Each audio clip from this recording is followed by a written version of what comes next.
And then in a few hours, we're going to be doing the next one on how to curb the spread of infectious diseases. So that's going to be great. And then tomorrow we're dealing with climate change. And what's the other one? Climate change and bridging the digital divide. So that's going to be great. All right, well, let's get started here. I want to formally welcome you. The cameras can start rolling to the Educators in VR weekly workshop. Educators in VR meets once a week for free right here in AltSpace at this time. It fidgets a once in a while with different times, but we bring you some of the most amazing speakers and topics. We have all kinds of workshops on immersive classrooms and on we just did one last week on what the future is for 5G, where we've been with all of this wireless technology and cell technology, and what is going to be happening in the future and how that impacts XR, which is the extended reality summary for AR, VR, etc., and mixed reality and so on. Educators in VR is a company that has members, and we have a fantastic Discord group that's listed right over there on the wall next to Mark of the news and updates over there. We encourage you to join us where we have some fantastic discussions. Right now our weekly discussion is on the fact that AltSpace VR is going to finally, after over a year of massive remodeling, releasing their new avatars very, very soon. So we're talking about embodiment and presence and what that means, and preparing everyone for that switch to the new avatars. And so join us in our weekly discussion there. We also have some team projects that have special events throughout the week and the month, including our virtual language learning, which we have an event coming up on Thursday. We also have on Wednesdays, we have our virtual coaching and professional and personal development meetups that come in that are doing some amazing presentations with Dana Maria, who's Captain VR, on really changing your life and your the work that you're doing and stuff, using VR as a tool to help, make your life better. We have math and science and computer science and programming, and so medical and health. And we have a new group that is just about to start on cultural heritage preservation, which brings us right to our speaker, who is going to be, we're going to have that scheduled pretty soon in July, talking about how we preserve the past and the future, which brings me to our fantastic speaker today, Valerie Hill. Wow, I am in awe and honored that you are here.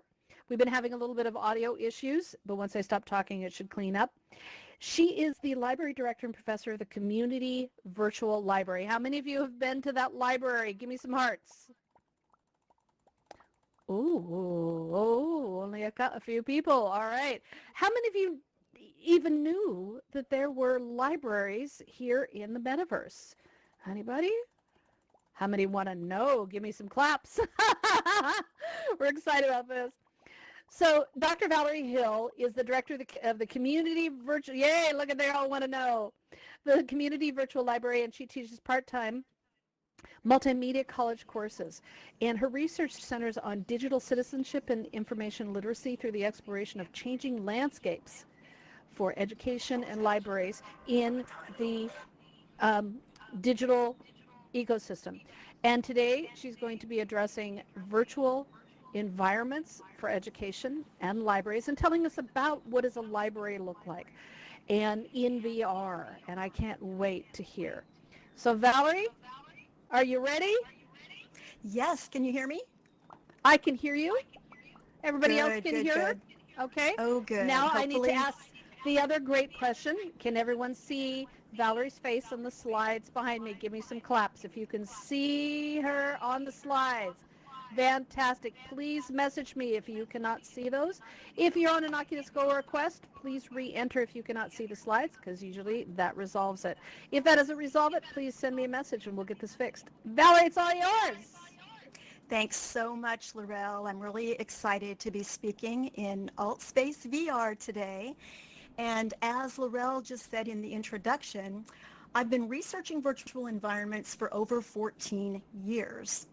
And today I want to talk about some of that, the past, the present, and the future. And she mentioned I'm director of the Community Virtual Library in Second Life. Laurel is going to give you a link. She'll send that by message to all of you so that later some of the things I'm talking about, you'll have a link to the Community Virtual Library and some of the things that I may discuss today. In the Community Virtual Library, we are a real library in a virtual world. And we have qualified librarians, masters of library science, as well as friends of the library, lots of people that we collaborate with educational groups. And we have branches in many virtual world platforms. We have a space right here in AltSpace VR, as well as many other VR platforms, but our main branch is in the virtual world of Second Life. How many of you are familiar with Second Life? Some people heard about it years ago and they don't realize that it's still a very active and dynamic place for education. For over 10 or 12 years, we've had conferences there on the best practices of virtual worlds and in virtual reality in education. So my goal today is to briefly discuss some of these, what's currently available in VR, where we've been and where we're headed. I really believe, and I know that those of you that are here, you're here because you're educators in VR. So I know that you believe, as I do, that embedding deep learning and critical thinking into immersive learning environments, that is our goal as educators. Not simply to come in and go, oh wow, isn't this a pretty place? You know, oh cool, I just saw a dolphin. It's much more than that. And how many of you have been this weekend at the ILRN, the Immersive Learning Research Network? I see a few people are familiar with that. There's so much interest now in virtual spaces and immersive learning. And I'd like to see some hearts go up if you believe educators are ready for immersive learning, especially in these times when remote learning has become a total necessity with all the shutdowns. Okay, so I think we're all on the same page there. And what I want to talk about first is there's a lot of misunderstanding out there about what virtual reality actually is. Let me just get my other computer up here. There's a lot of misunderstanding about what virtual reality is and the definitions of virtual reality. So Laurel is going to change to my next slide. I've created a little virtual reality chart here. Can everybody see the chart? There's a lot of different perspectives and different language that we use to define virtual reality. The terms are broad. They have multiple perspectives and definitions. For example, Laurel and I were talking, and she told me that in AltSpace VR, when you go from one AltSpace, a place to another, you call it a virtual world. Now that's interesting to me. And you call Second Life a virtual platform.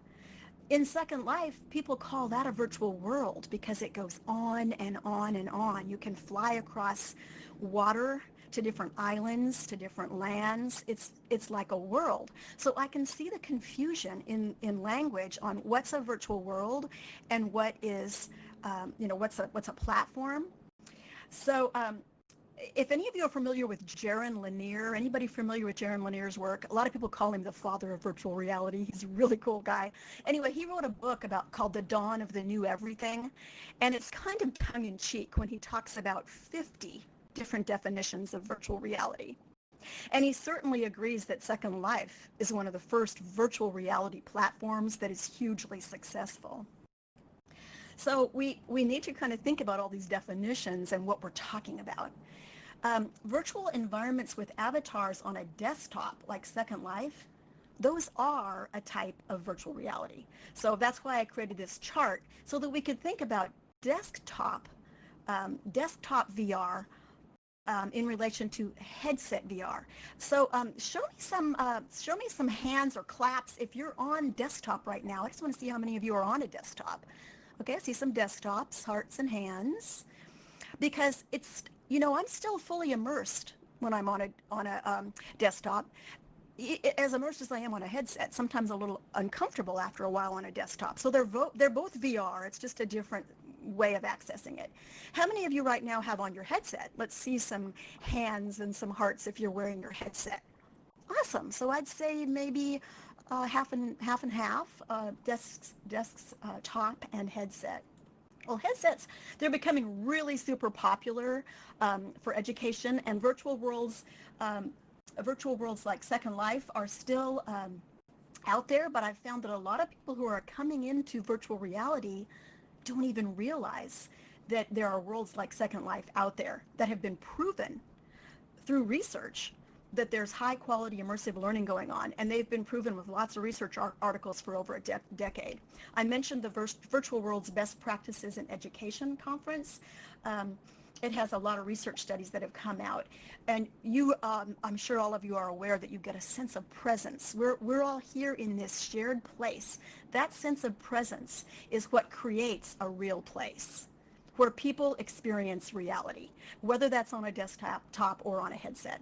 And notice in the chart that I created, the first person perspective is sometimes referred to as mouse look.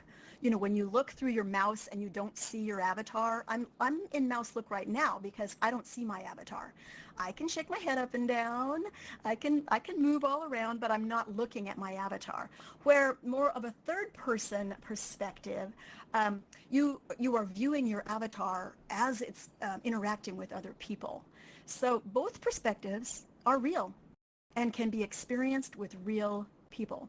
So I think, and I spoke with Laurel about this too, I think it's important that we don't get stuck in our thinking about the interface of virtual platforms, because they're going to change.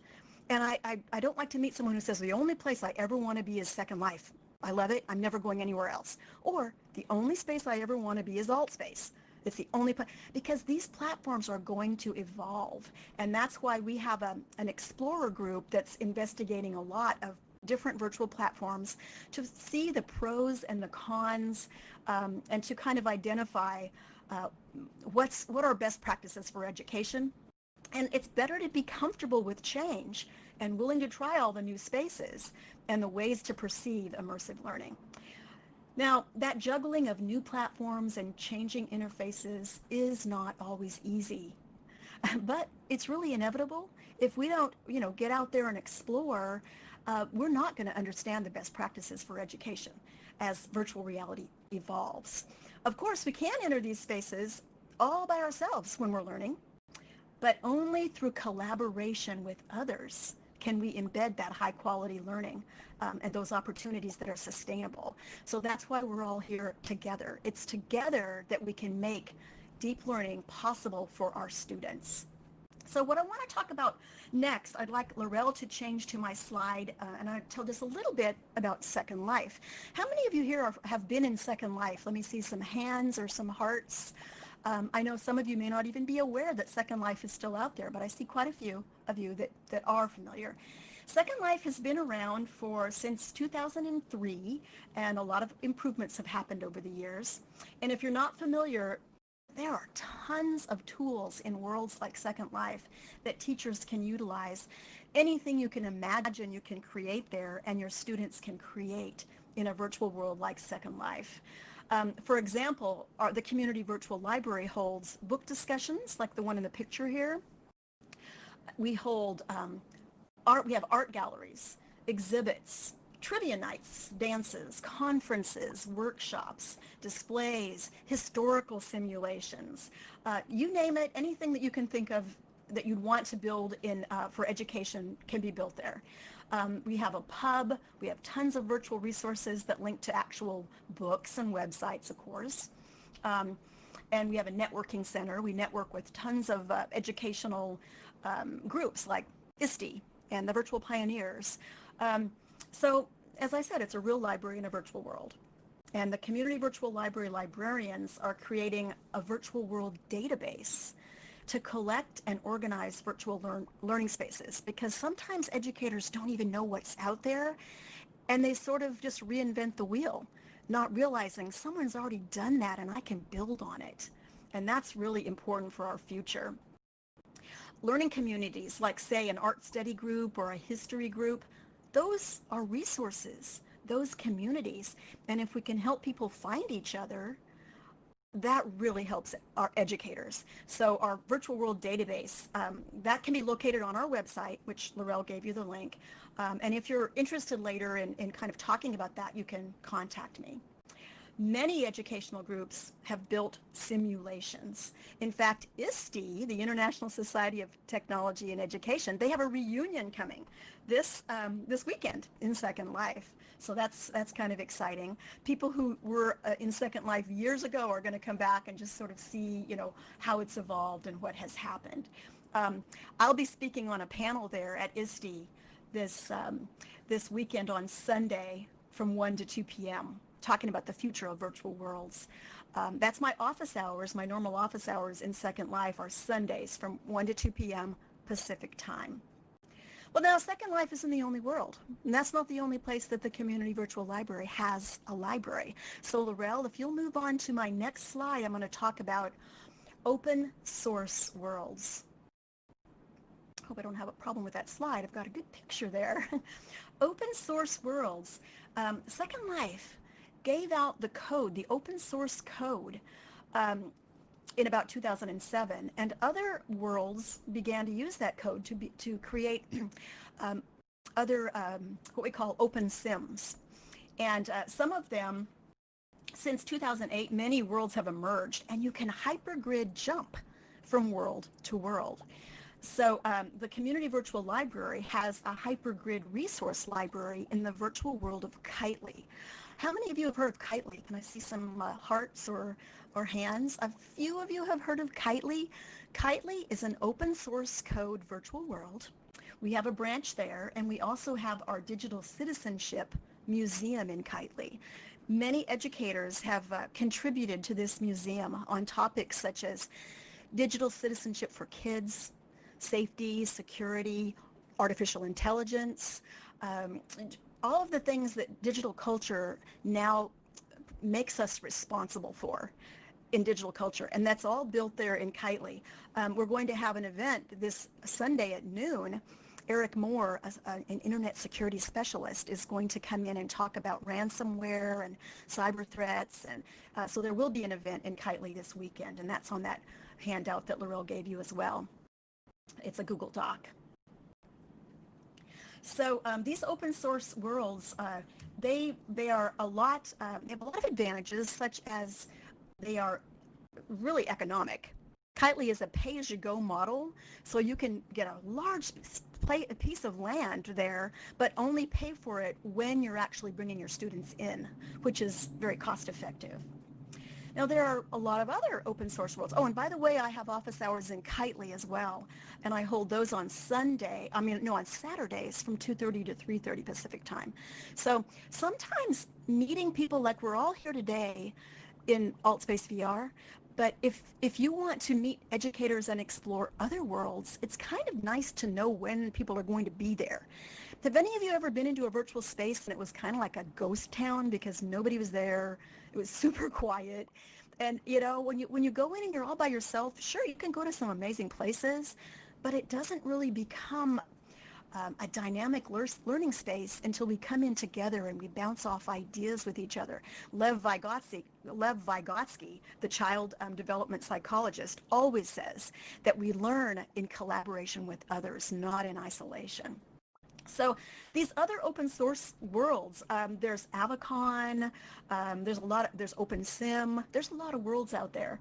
And CVL, that's the Community Virtual Library, we network with lots of educators, librarians, researchers in these open source worlds as well as in Second Life. Our goal is to share the great work of educators like you. Some of you are beginning to create some great immersive learning spaces. We want to share what it is you're doing so others can learn from you. That's our goal as librarians. It's not just to hand out digital books or links to the web. That's not the job of a virtual world librarian. It's to help pave the way for people who want to use immersive learning for high quality, deep learning.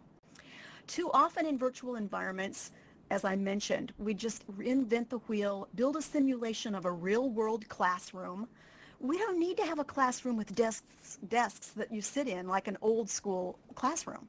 We can use our imagination and take students wherever we dream or they, virtual environments have a lot of possibilities with walls and desks in classrooms or without them. There's no need to do that. We can bring our students up into space like Bethany here does in the Hypergrid Resource Library. We can bring them underwater to our digital archive room. We can take them anywhere to learn. Now, my next slide I want to move on to, I want to talk a little bit about virtual worlds on the web, because there are also web-based worlds. And I don't know why my pictures aren't showing up, Laurel. They showed up great when I used my slides myself. They're showing up, but you just happen to not see them. They're showing okay. up. So everybody else, give me some hearts if y'all can see the slides. Great. Okay. Thanks, so we're on web-based worlds. Yep. Oh, good. So you can see my web-based worlds. Web-based worlds, if you know any educators that they don't want to try a headset. They think you're weird. What are you doing in virtual reality? Or they say, Second Life, that's way too hard. I don't want to learn. That's a steep learning curve. I encountered that for years and years. Give me some hands or some hearts if you've heard the steep learning curve in virtual worlds and it's hard to get your colleagues to come and try it. Some of you are agreeing with that. Well, these web-based worlds, they're kind of like a gateway to show someone easily without having to invest anything. It's just on a computer. And for a long time since we heard about the steep learning curve, we thought, how are we going to battle that obstacle? Well, we're exploring web-based virtual worlds such as Cyber Lounge, which is a guy, Edward Tarber, he's in Germany. He's created a web-based world called Cyber Lounge. And 3D Web Worlds by Yvonne DeBandy, the Community Virtual Library has a space in both of these web-based worlds. There's no download. What's really cool is you can access on a Chromebook. I had one educator tell me, I love all these immersive learning spaces, but my district just chose Chromebooks, and that's all the students have is Chromebooks. Well, they can get into Cyber Lounge and they can go to 3D Web Worlds. You can bring in all kinds of content here. So it's a gateway to virtual worlds. CVL has a place in these worlds. And the picture that you see of 3D Web Worlds is at a Natural History Museum. These worlds, as I say, you don't have to have any special equipment to get there. And colleagues from around the globe can connect in these virtual environments. Okay, let me just use this other computer for a second. We have some colleagues in South America, Japan, China, Europe, many other countries that are exploring together. How many of you have found in your virtual adventures phenomenon in other countries and share what you're doing there? It's kind of exciting how virtual worlds have opened up possibilities.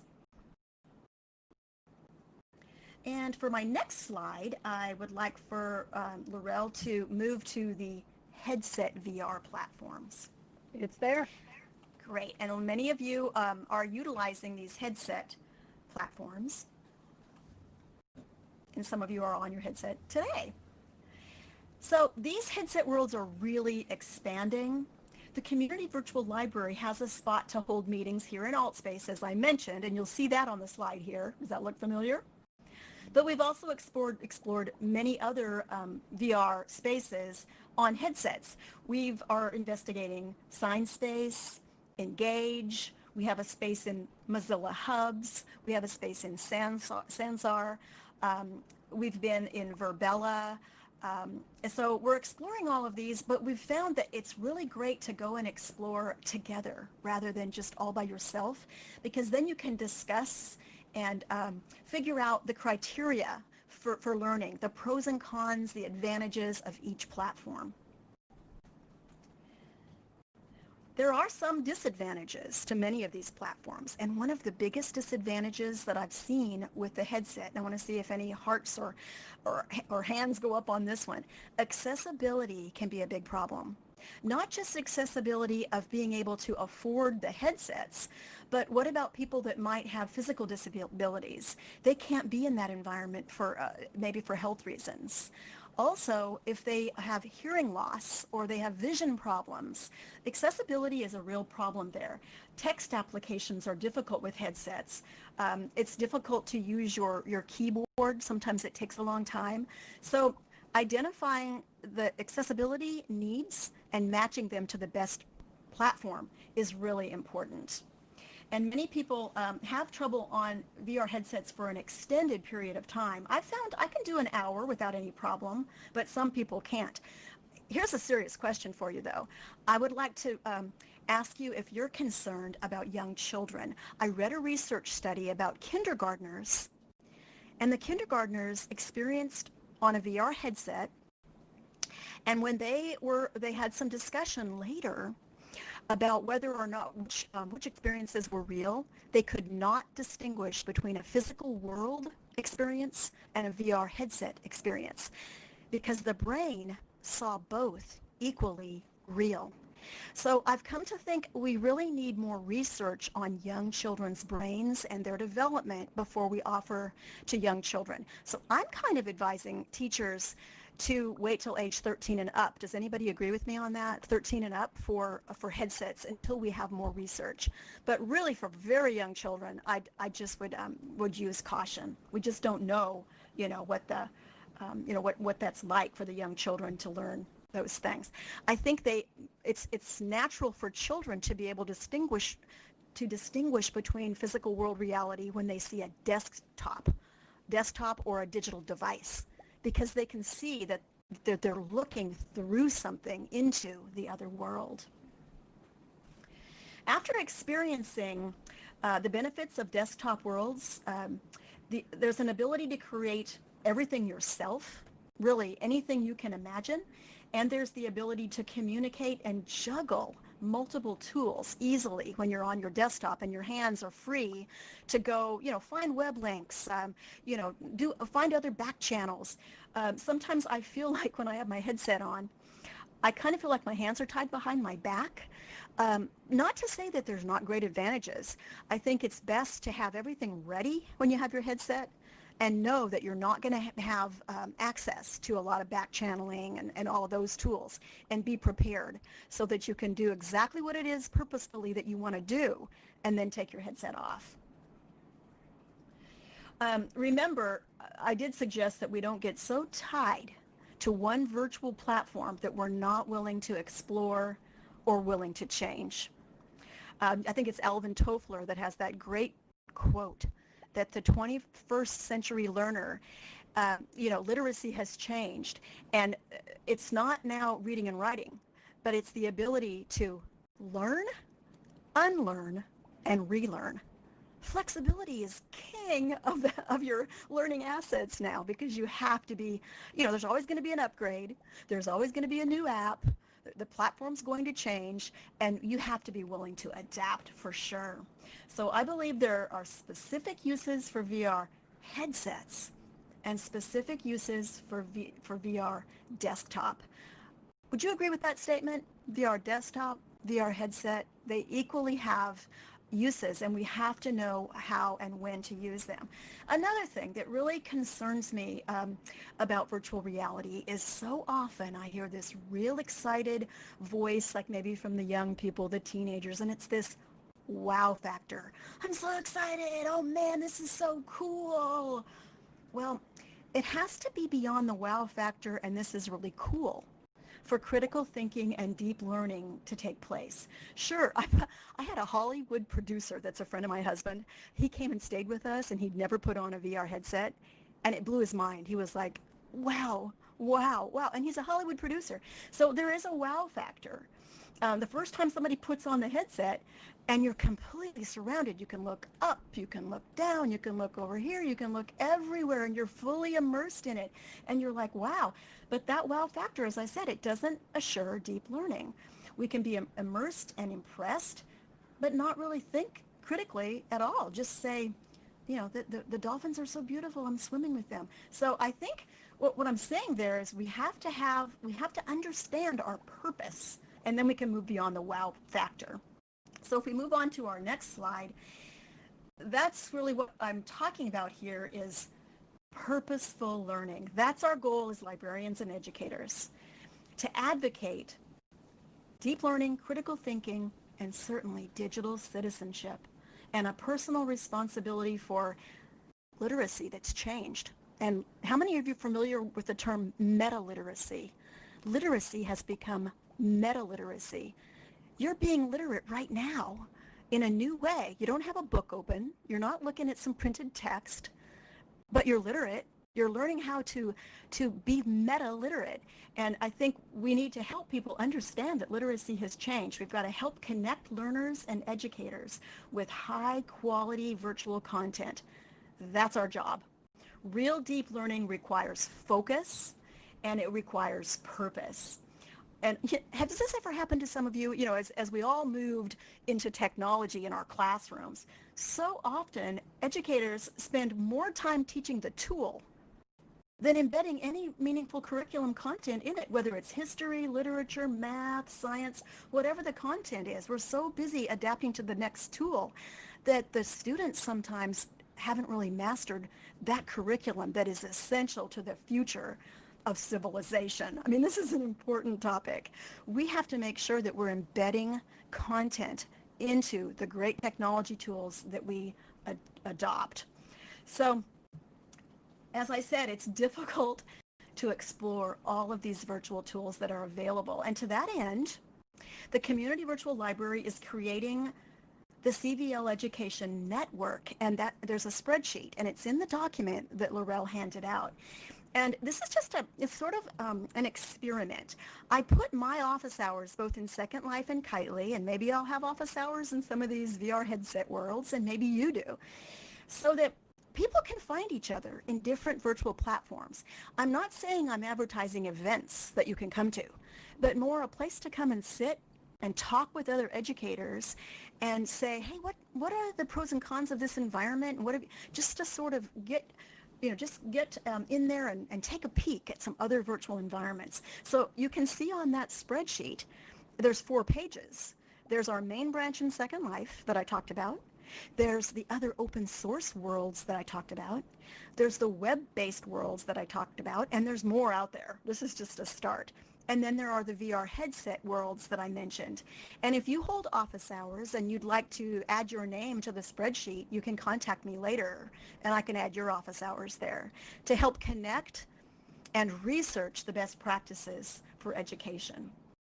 Now, that link also includes an invitation to our CVL Discord channel, and a few other links just about myself and Twitter, and where you can find us on different virtual channels. So you can contact me later if you're interested in networking, sharing your own office hours, or to connect to new immersive learning spaces. And I think we have a little bit of time here. I think you can move on to the next slide, Laurel. I think my contact information may be on the next slide. And yes, it is. Great, and then we can open up for some questions. I know I gave a quick overview of kind of Second Life and the beginning of VR and some of these, and there's a lot more out there. This is just, you know, kind of an overview of what's out there. But I'm willing to take some questions now. Well, I have a question here from me while we're waiting for anyone else. If you hit the raise hand button in your lower right hand corner. So if I want information, I go to a virtual library. What can I expect to get? What can I find? Well, at the Community Virtual Library, you will find a networking center that helps you connect to all of the educational groups. There's a group called the Nonprofit Commons, where lots of different groups band together and do all kinds of topics on technology, and they have events. You can find a library that you can walk into that looks like a traditional library, but has a whole lot more. There are all kinds of displays and teleporter places that will take you up to, say, an art gallery up in the sky, or you might have a teleporter that will take you to our book discussion campfires.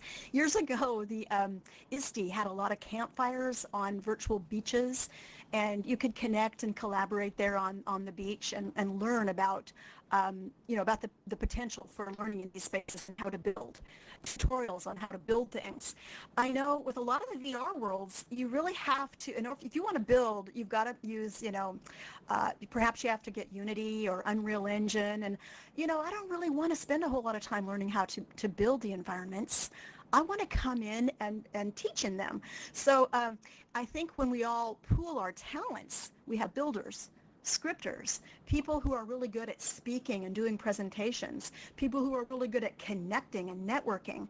So you can come into the virtual library and access our virtual world database, access a lot of other networking possibilities, because that's what a virtual world librarian does, is networks the spaces, the communities, the learning, the historical simulations. Like we had a great simulation, and we do displays of simulations. Like for a while we had the virtual Alamo, or a virtual tornado, or Venice in the 1600s, or the medieval quest where you would go into Camelot.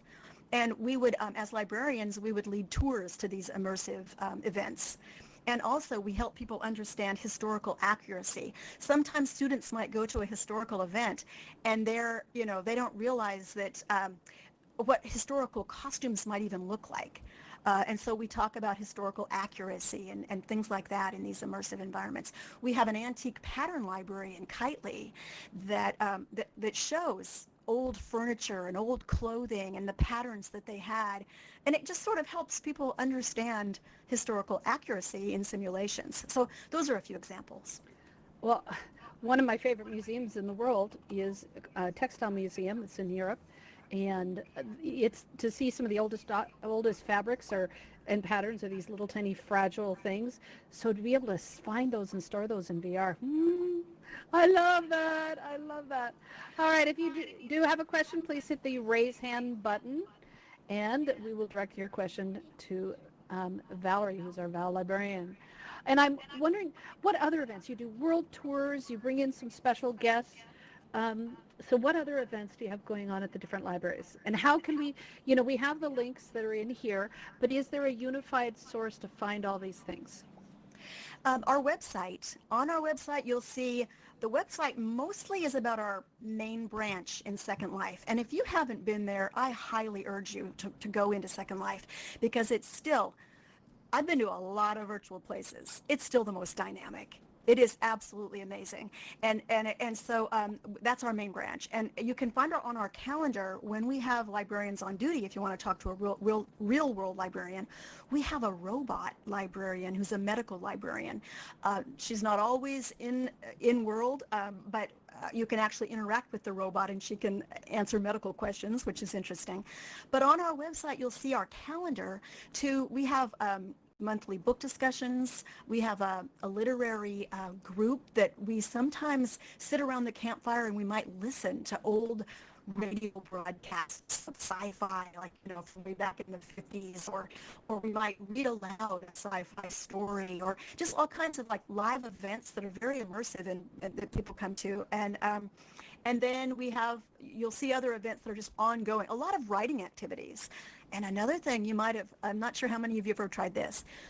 We also connect with communities like Inspiration Island that holds meditation, virtual world meditation, and it is beautiful, because part of digital citizenship is learning how to balance our lives between the digital, the virtual, and the physical world. And sometimes even if we never got any sleep, we stayed up all night, we would never go to all these places. We would never get on top of our virtual learning and feel like, I've finally mastered it. I understand this. No, it's constantly evolving. So we have to learn how to balance and appreciate the physical world. And so whole brain health is a space on Inspiration Island that we network with. And I've been to some beautiful meditation spaces where calming music, and you can learn about just balancing. And so there's just, anything you can imagine can be done virtually, Well, I love it. And so if anyone has any more questions, please hit the raise hand button. We have meditation events, a variety of them in here, but also Evolve VR is doing those. And so there's some wonderful stuff. I love meditation in VR. It's just fantastic. Now, can you, with all of your experience with these virtual environments and setting up libraries and things, can you give us some basic tips on what, if you're creating an educational space, what should we know, and then what should we not do? I think the first thing that comes to mind it really, the bottom line to me is digital citizenship. We need to model that always, because our students are moving into worlds where they can be anything they want, they can go anywhere they want, and they need to know that as a digital citizen, you need to have a digital identity where you don't hurt others, you don't hide behind it, and you interact, and that you're responsible for your own learning. And in a virtual environment, you need to embrace that responsibility. That's why I always go by the same name. I'm Librarian in every virtual world I go to, and I'm there to help advocate deep learning and digital citizenship. You can find me in all these spaces doing the same thing. And it's like they need to understand who they are. Of course, a lot of teenagers have to try on a lot of different identities. They don't know who they are yet, but they can know that they're responsible, and that's the bottom line. And then we need to make these environments have things available for them to have a purpose. Now, an example: I brought my fifth graders into Minecraft in an after-school club. Minecraft, I like to think of it as the kindergarten of virtual worlds. It's building blocks. It's awesome. And these fifth graders, I gave them this challenge. I want you to build a digital citizenship game for the younger kids to teach them about going online, staying safe, all of those things. They recreated my school library in Minecraft, and it was awesome. And I should have shared if you go to the Librarian YouTube channel, you can find it. I have a video about it. It's called, it's the digital citizenship game in Minecraft. And they worked as a team. Leadership evolved. They built, they collaborated, but they had a purpose. They weren't just in there going, oh, look at the little house I made. I got to, it's not just about scoring points and building something that's pretty. It's trying to embed something meaningful, whatever your curriculum is. Now, I've been in a math in 3D. I had a colleague who built this amazing math space, and he showed me. I went to the space. He brought me inside 1,000,000 cubes. He dumped them out, and he rezzed 1,000,000 cubes. Now, when I taught first grade and I taught counting with my little blocks, I couldn't dump 1,000,000 cubes out in the classroom. We didn't have time to pick them up before recess. But he did. And you can do anything in a virtual world. And he taught me all the bases, base 7, 8, 9, 10, and I could see it. I was in it in 3D. So you've got to take the curriculum and then build something meaningful in the environment that your students, either they can build it themselves, or they can interact with it. Otherwise, there's no point in just teaching the tool and having them come in. And I went to a VR demo here where I live, and I went to this VR demo, and everything was about killing zombies or shooting arrows. It was all shooting games. And I finally found a young man, and I think he was from China, or might have been from Japan. I can't remember. But he said he was working in education. I said, great, what are you doing for education? And he said, all of my students are learning how to build in VR, and they can build. And so it's like, so they're going to build shooting games because it's a business. They want to make money. They're going to build shooting games. That's not using VR for education.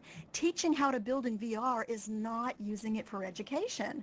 So it's like we need to find ways to use it to help students really learn and think deeply. That's the bottom line. Beautiful. So if you have a question, please hit the raise hand button down on your lower right corner.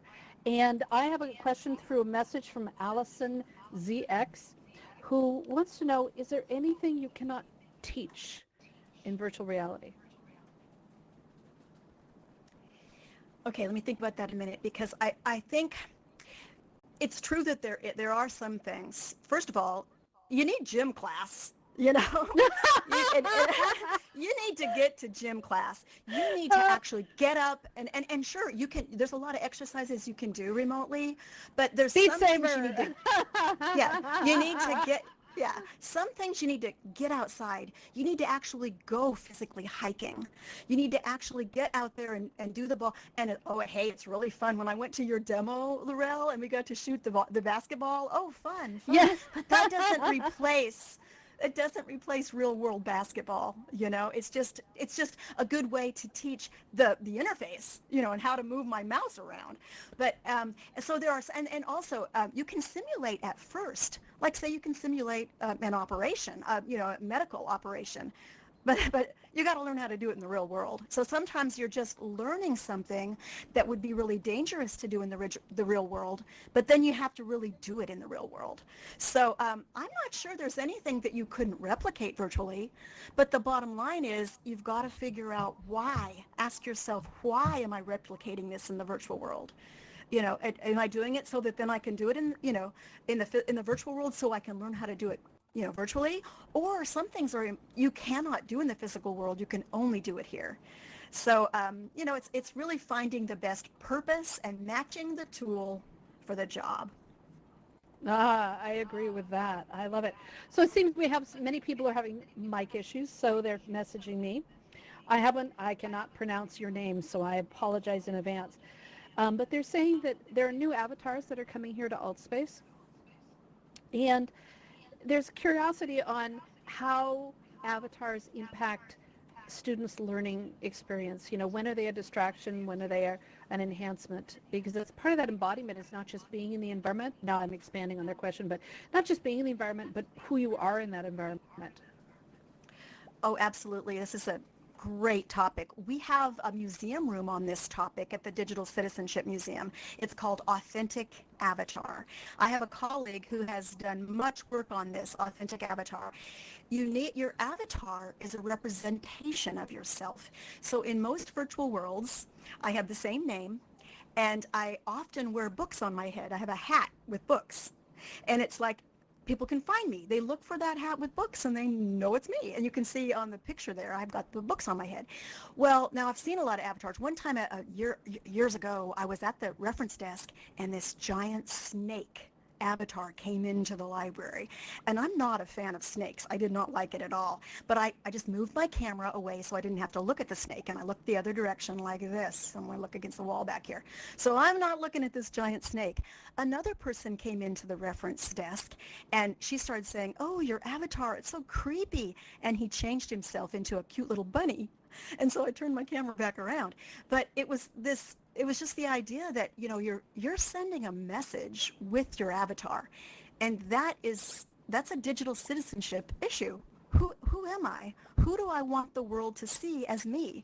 And I think as a teacher, we can set limits on that. We can say, we're not going to be snakes. We're not going to come in with guns, and we're not going to. So I mean, that's kind of the teacher can set limits, but also allow them to personalize, because it is because here, since we don't have a lot of body language, like, I'm moving around here a little bit, and in some virtual worlds you've got great animations. Oh, you can animate your avatar, but using the avatar itself as a form of expression is important. Your color choices. Oh, and authentic avatar, it's Renee Brock, my colleague.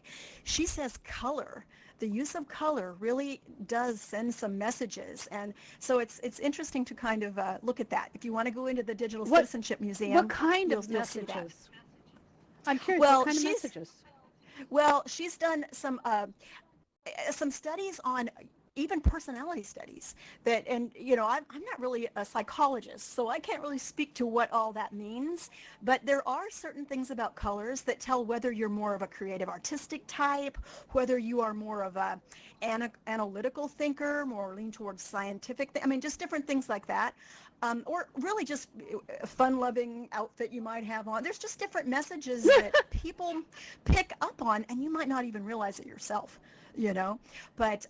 But it's important that I think it's really great, and that's one of the things that some people don't like about worlds that only give you 3 choices of an avatar, because you look around and everyone looks the same, and then you can't find that person and identify them. So I think the longer that I've been in virtual worlds, the more I've realized that my digital identity is important, and that's why I always put the books on my head. And it's not that, it's just because they'll know, oh yeah, that's that librarian, So if if you can find, and I have another colleague, Agile Bill. Anybody here know Agile Bill? He works in agile management, and he always in a lot of worlds he wears a hard hat, and I could find him in the crowd because he'd have on his little hard hat, and it's like, Oh, it's just a wonderful. way to kind of have your own sort of digital identity, and you don't have to, but it's kind of helpful because then you can just forget about your avatar and be yourself. Oh, I love that. That is beautiful. All right. Well, I'm getting a few more messages, but um, I'm going to close this out in a way that we have some time that people can have some one-on-one discussions with you. So in a moment, I'm going to unmute and allow everybody to come and take the block off the stage. You can take them outside. You can stand in here, wherever you want to go, and continue this conversation because there's many people who have questions for you. And I am so thrilled that you are here. So everybody, please give us some hearts and applause for the amazing Valerie Hill, the virtual librarian, helping us rethink how all of this works. So this is beautiful. Thank you. Wow. Thank This you. is great. All right. Thank you, everybody. Valerie, that was amazing. The stage is open. You can come up here. We can head outside. Valerie, where would you prefer? Do you want to head outside? Sure. Is it the door? You want to lead the way? I'll just Right follow you. out here. So come on and join us outside for an open discussion outside because it's summer. Though we have summer nights underneath the stars out here. So come on out through the doors and come join us out here. And everyone is able to unmute themselves and you can check out, you can, just be polite and you can ask Valerie some questions. All right. Thanks, everybody. Thank you, Laurel. Should I take off the amplification on my Yes. voice? Yep. Thanks. Yay. All right. That was amazing. Hi there. Hi. Hi Valerie. I have a quick question. Is there any Sure. tips or advice you might give to maybe supporting staff or faculty to try to get your university using a virtual world, like get them enticed and then actually use it in the classroom? That's a tricky one because, as I said, there is a steep learning curve on many of these worlds. So a couple things that you can do is either share an example, either a YouTube example or maybe find uh, a journal article or a blog or something that kind of tells a little example of what it is. But first, if you have a clear purpose, that's why I did my digital citizenship in Minecraft because I had a clear purpose to bring those students into Minecraft. My principal did not get it at all. She said, "Oh, isn't that cute what they're doing?" She thought it was cute because she had no idea that they were building this huge library and that they were learning coding skills that are going to benefit them in the future. She didn't understand it. But I had a clear purpose, and I said, can my students build this and use this tool? And that's how I got her to agree. So find a clear purpose and then come up with your proposal. Awesome. Thanks. And Val, Sure. I Good. want to just chime Good luck. in something. Oh, hi, Bethany. I recognize your Hi. voice. Yeah. I just have to say that I know what you mean about the learning curve. People often talk about that. But I just had a semester where I had a faculty wanted to bring a bunch of students in and another educator who had done a lot in Second Life. And the students, you put them on the computer, they literally created an account, logged in, they're in there changing their clothes, running around, no problem. So I personally, I do not buy that thing that there's a learning curve. It is, in my opinion, working with faculty, it is a mindset of they don't want to learn something new sometimes, just like they didn't want to learn to use the LMS or Zoom until they were forced to. That's just my personal opinion and based on my experience. But people say, oh, it's too hard. It's like, well, no, I don't believe that because really it takes Right. 5 minutes, It's hard to build a mesh avatar and all that stuff, but you don't need that in a virtual environment. So people are going to make it Yes. hard on themselves. I can't learn how to use Canvas. It's too complicated. And then when they had to, they figured it out in an hour. So Yes, and it's So if you want true. to, because I'm not, I wanted to do it. I was like, this is so cool. I want to learn everything. scripter. I don't like to get in behind the scenes and do scripting or building. I did build a VR car because someone pulled me in and said, here, build this car. But I don't enjoy doing that. So you don't have to learn everything. You know, I have a team, and if I need somebody to build something, I have a team. I go to the other people, you know. Anybody else? Some of the worlds have really easy ways to network. I feel like this one is a little difficult because I don't know who some of you are, and it's like I can't really interact real easily with a lot of different people. Some have really good interfaces for networking. This one's a little lacking, but I'm kind of getting the hang of it. I hate this interface on the desktop. I'll just be straight up honest. I hate it.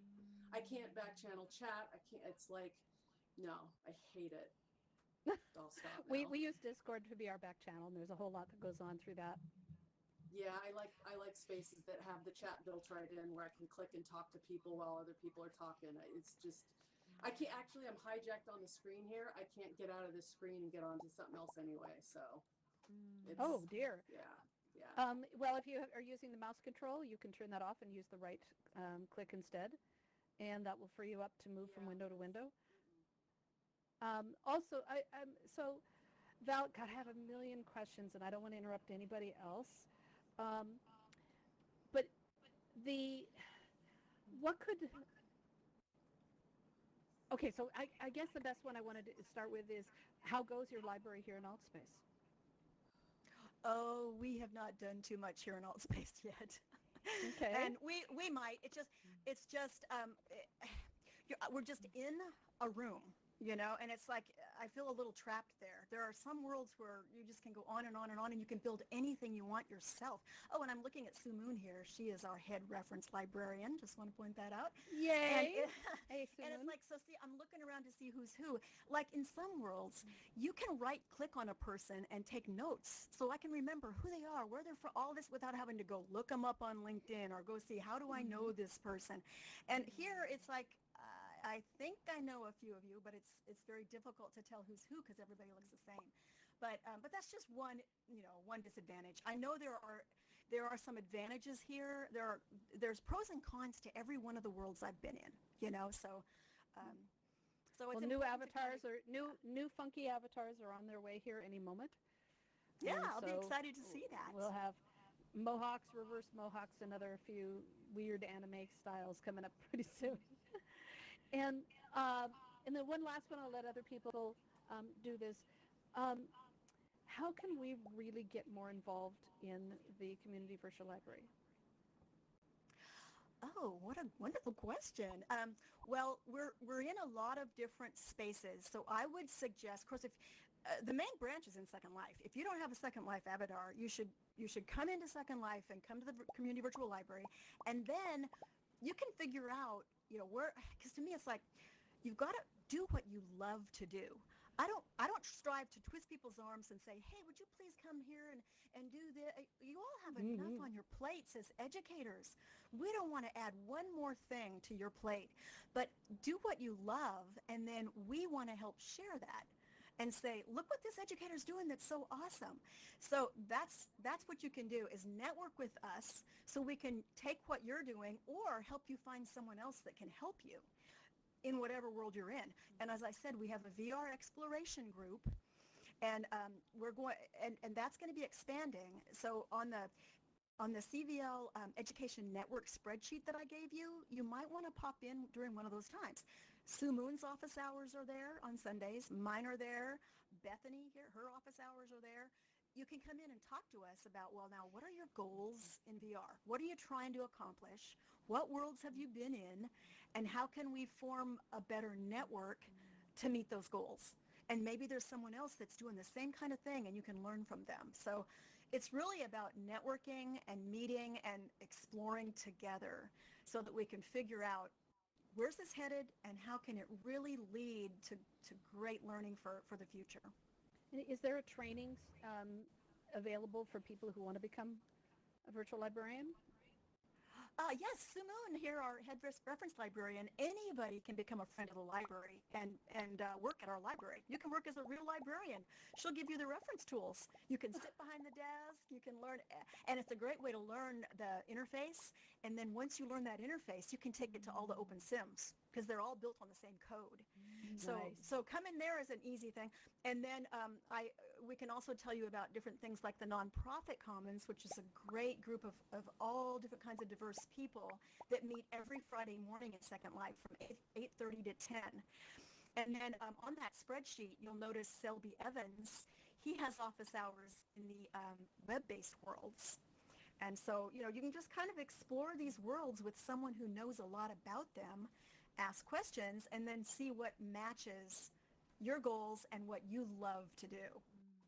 Wonderful. Well, I'll let others ask. Thank you so much. It's beautiful. Someone else? Hi, Daniel. I Hey, Baba. I have a Any quick questions? question. Yeah. Mm-hmm. Yeah, so hi Val, great presentation by the way. Hi, thank Um, you. so I'm not a formal educator, but I'm a psychologist, and I'm in a practice with some other people, and we were considering using some of the virtual worlds to hold either support groups or educational seminars on like holistic well-being. So I'm curious to know if I go to the virtual library, you said I can access other worlds just to use as a template for the groups. Yes, yes. And one of my colleagues works very much with psychology. Well, actually, two of them. One does a lot of psychology and whole brain health and ways to deal with anxiety and all Okay. of the things in digital culture. And that they have a lot of activities on Inspiration Island. Another person with a great background in psychology uses virtual worlds for something that she calls symbolic modeling, where you build with shapes, you build objects, and then through that model, you come to a deeper understanding of yourself and how you feel about different concepts. Mm, I've used it for meta literacy and how, we're all bombarded in digital culture by too much information. I've had people build and then they talk about how they feel about it. So there's a lot of ways to use virtual worlds in the field of psychology. awesome. Okay, terrific. Yeah, I'd like to learn more about that because I'm the first one that's gotten a headset, but I've told my colleagues that I think there's such great potential to use this as a way not only to access, therapy for people that might not have the same ability to get out and about in the physical space, but also to recreate, maybe more calm environments or relaxing spaces where people can process, issues. Absolutely. It is Yeah. amazing for that. Like we mentioned the meditation, but also going to a workshop that really has you think about that and talk about that, and with a qualified person that where you have trust and you're not, just sharing, information that's personal. And there's a Sure. lot going on in virtual worlds about that. So I would suggest if you come into one of these spaces during office hours, I could get you in contact with other people who are working in the field of psychology. Yeah, that'd Also, be there's, awesome.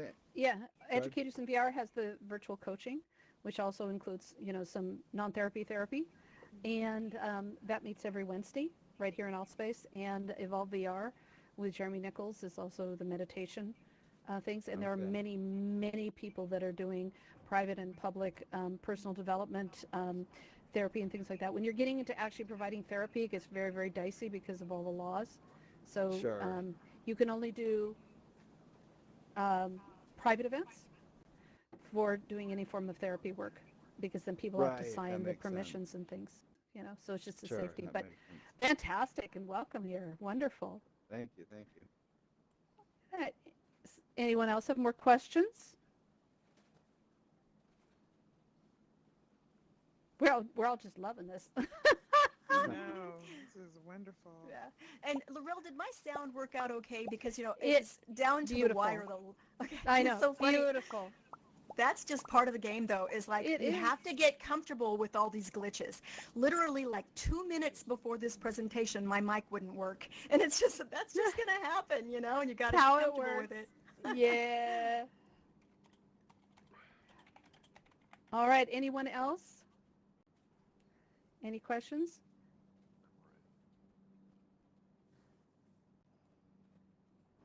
All right. Well, Val, thank you so much. Thank Absolutely you. incredible. That was wonderful, and Incredible. I would love to have you back Amazing. later, later on, with more discussions on all of these things, and I'd love to have how how to build a virtual library step by step kind of thing. That would be so cool. So I just imagine students coming together and building their own for their classes and for their school and things like that, and that would be just wonderful. As Great, well as thank you. I want to pick your brain on 1,000 other things as well. That's what a librarian's for. I told a librarian that friend of mine once and said, every time I see you, I see a giant fork. And she went, fork? Why? I says, yes, because I want to eat your brain. I want to find where all the good stuff is. Well, it's a new world. Since the turn of the century and a little before, everything's changed, and we Mm-hmm. all know it. And so a virtual world librarian, we're still trying to wrap our brain around what is that, but and we're discovering what it is. How can we help people in digital culture? It's not about coming in and showing them which book to read anymore. There's a Mm-hmm. whole lot more to it. Oh, yeah, indeed, indeed.